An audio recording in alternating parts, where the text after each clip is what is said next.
एक हाथ में लाठी तो दूसरे हाथ में गुलदस्ता शिक्षक लेकर हो गए हैं अब खड़े। जिस मंशा से आएंगे पदाधिकारी वैसा होगा स्वागत। तो वहीं बिहार शिक्षक एकता मंच ने 13 मार्च के लिए कर ली है फुली तैयारी, हो गई बैठक। नमस्कार, आप इस समय देख रहे हैं मगध संवाद और मैं आपके साथ हूं सुनील बॉबी। जी हां, आप सही सुना कि बिहार के नियोजित शिक्षक अब एक हाथ में डंडा तो दूसरे हाथ में गुलदस्ता लेकर एक खास संदेश दे रहे हैं। यह तस्वीर निकलकर मुजफ्फरपुर से आई है, जहां लखनलाल निषाद ने कहा है कि जिस मंशा से पदाधिकारी आएंगे वैसा उनके लिए स्वागत होगा। आरोप लगाया गया है कि पदाधिकारी स्कूलों में जांच को गलत मंशा से आते हैं, मालों की उगाही होती है, पैसे की उगाही होती है। खैर, बात जो भी हो इसकी हम पुष्टि नहीं करते हैं, लेकिन शिक्षक यह तस्वीर पेश कर एक अलग संदेश देने की कोशिश किया है, यानी कि एक हाथ में डंडा है और एक हाथ में गुलदस्ता। यह आखिर यह चीजें करना क्यों पड़ा, इस बात पर हम चर्चा कर लेते हैं। एक घटना घटी थी, आप लोग भी जानते होंगे कि पदाधिकारी और शिक्षक के बीच मारपीट हुई थी, यानी जिला शिक्षा पदाधिकारी और एक शिक्षक, एक स्कूल के शिक्षक के बीच, प्रधानाध्यापक के बीच मारपीट हुई थी, जिसमें दोनों तरफ से सर फटने की बातें सामने आई, तस्वीरें सामने आई, जांच भी हो रही है। इसके बाद शिक्षक जो हैं अब डंडे लेकर अब एक संदेश दे रहे हैं, एक हाथ में डंडा और दूसरे हाथ में गुलदस्ता। तो वहीं बिहार के नियोजित शिक्षकों की भाग्य का फैसला 13 मार्च को पटना हाई कोर्ट में होना है। इसको लेकर बिहार शिक्षक एकता मंच ने एक बड़ी तैयारी की है। बीते दिन बिहार शिक्षक एकता मंच की एक बड़ी बैठक पटना में की गई, जिसमें कई खास मुद्दे पर चर्चा करते हुए खास निर्णय भी लिए गए। निर्णय में यह भी लिया गया कि अच्छे वकीलों को हम बहस के लिए उतारेंगे। जैसा कि जानकारी प्राप्त हुई है तो सुप्रीम कोर्ट के वकील को बहस के लिए उतारने की तैयारी में है, जिसमें शिक्षकों के लिए आर्थिक मदद की भी अपील की गई है। इधर बंशीधर बरजवासी भी, जो कि पटना हाई कोर्ट में भी अपील दायर किए हैं, समरेंद्र बहादुर के द्वारा किया गया है, उनके तरफ से भी तैयारी पुरजोर रूप से जारी है। यानी कि शिक्षक जो है, नियोजित शिक्षक जो हैं, इस बार हाई कोर्ट में किसी तरह की कमी अपनी ओर से नहीं रखना चाहते हैं, शिक्षकों को जीत दिलाना चाहते हैं। जैसा कि आप जानते हैं कि विभाग ने कहा है कि 2,21,500 कुछ जो भी हैं, 2,21,000 कुछ जो शिक्षक परीक्षा दिए हैं और जो बच गए हैं 1 से 1.5 लाख, उनके लिए भी यह लड़ाई और उनके लिए, दोनों के लिए लड़ाई लड़ी जा रही है। कहीं ना कहीं जो शिक्षक परीक्षा भी दिए हैं वह भी निराश है कि क्या होगा। हालांकि विरोध अब कुछ ही चीज़ों पर रह गई है। हालांकि शिक्षकों को जो परीक्षा दिए हैं, नहीं दिए हैं, उनके प्रति विभाग और सरकार को संवेदना बरतनी चाहिए और उन्हें सहयोग करना चाहिए, यानी कि सहानुभूति बरतना चाहिए कि हमारे आदेश का पालन किया गया है। लेकिन विभाग और सरकार दोनों तरफ से कोई बातें नहीं आ रही है।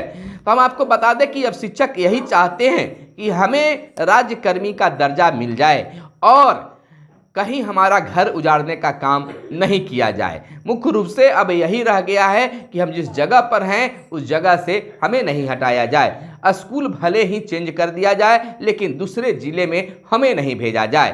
तो खैर, मांग तो अब छोटी सी रह गई है, सरकार इससे मानना चाहिए। खैर, बात जो भी हो, लेकिन अब लड़ाई सामने की हो गई है और यह फैसला जो है हाई कोर्ट पर आधारित हो गई है। हालांकि इसको लेकर हाई कोर्ट से भी अब आ गई है बातें कि शिक्षकों की नौकरी नहीं जाएगी। शिक्षा विभाग ने इसकी करार भी कर लिया है। तो ये तो कन्फर्म हो गया कि आप फेल करें या पास, नौकरी नहीं जाने वाली है। आप इस बात को पहले भी जानते थे, क्योंकि दस्ता परीक्षा भी ऐसा ही कहा गया था और शिक्षकों के साथ कोई अहित नहीं हुआ और अहित होगा भी नहीं।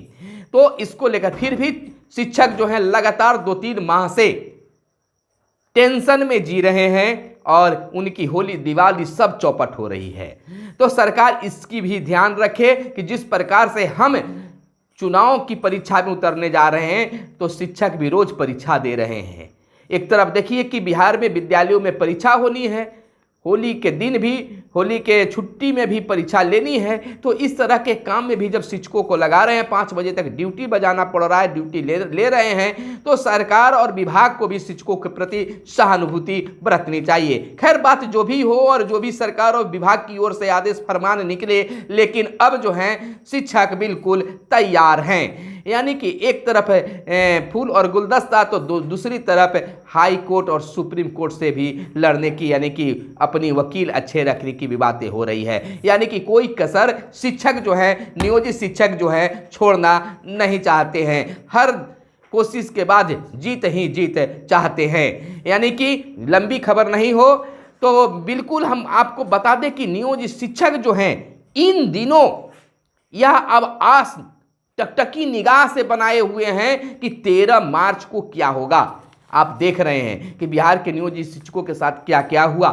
जब वो परीक्षा देने गए तो किस तरह से एक स्टूडेंट की तरह उनके साथ व्यवहार किया गया, फिर भी शिक्षक उसको लेकर कुछ भी कहने नहीं कहा। सरकार को अब सहानुभूति बरतनी चाहिए। लेकिन जो खबरें निकल कर आ रही है, जो कुछ वकीलों से बातें हो रही है, वह कह रहे हैं कि हर हाल में नियोजित शिक्षकों के लिए एक बेहतर फैसला आएगा, नियोजित शिक्षकों के हक में यह फैसला आएगा। क्योंकि लगातार नियोजित शिक्षक जो हैं 20 वर्षों से ड्यूटी कर रहे हैं, उस हालत में इतनी बड़ी परीक्षा लेना और परीक्षा की बात करना भी सरकार के लिए ठीक नहीं होगी। अगर देखिए, दोनों पक्ष की बात होनी चाहिए। अगर कहीं सरकार को परीक्षा के लिए जिम्मेदार नहीं ठहराया गया, परीक्षा को गलत नहीं बताया गया, तो फिर तो जो हाईकोर्ट का फैसला आएगा वह नियोजित शिक्षकों के लिए बहुत भारी होगा। लेकिन दो बातें यहाँ आती है कि अगर हाई कोर्ट का फैसला नियोजित शिक्षकों के पक्ष में आता है तो शिक्षा विभाग जरूर सुप्रीम कोर्ट जाएगा, और शिक्षा विभाग के हक में फैसला आया, पक्ष में फैसला आया, तो नियोजित शिक्षक भी सुप्रीम कोर्ट जाएंगे। यानी कि हर हाल में फिर से एक अटकती भटकती फैसला आने की उम्मीद है। यानी कि हाई कोर्ट से चाहे चीट हो या पट हो, सुप्रीम कोर्ट तक जाना तय है। शिक्षक लगातार पीस रहे हैं, टेंशन में हैं। सरकार को इस बात पर ध्यान देनी चाहिए। एक व्यक्ति हैं जो टोटल मामला, सभी मामलों को एक पहल के बाद सबको धरातल पर ला दे सकते हैं, खत्म कर दे सकते हैं, सभी चीज़ों को सामान्य कर दे सकते हैं। वह है बिहार के मुख्यमंत्री नीतीश कुमार। और नीतीश कुमार ही जो हैं मुख्यमंत्री, वह नियोजित शिक्षकों को ही आज तक सभी चीज़ दिए। भले ही नियोजित शिक्षक संघर्ष से प्राप्त किए हैं, लेकिन नियोजित शिक्षकों को जो भी आज कुछ मिला वह नीतीश कुमार के ही देन है। चाहे 1500 से आज 45,000 मिल रहा है, तो बिहार के मुख्यमंत्री नीतीश कुमार के ही कार्यकाल में मिला है। तो वही एक शख्स हैं, वही जो हैं बिहार के नियोजित शिक्षकों के लिए एक बेहतर कार्य कर सकते हैं। लेकिन क्या कुछ उन तक संदेश पहुंचाया जा रहा है कि वो इन मसले पर मौन हैं? तो फिलहाल आपके मन में क्या सवाल है, जरूर बताइएगा। फिलहाल हम आपसे यह कहते हैं कि आप हरास निराश मत होइए, खुश रहिए, खुश मिजाज रहिए, क्योंकि आपके पक्ष में अच्छा होने वाला है और आपकी रोज की होली दिवाली मनेगी, आप खुशहाल रहेंगे। फिलहाल चैनल को सब्सक्राइब कर लीजिए और वीडियो को लाइक कर लीजिए। फिर मिलते हैं अगले वीडियो में, तब तक के लिए दीजिए इजाज़त। धन्यवाद।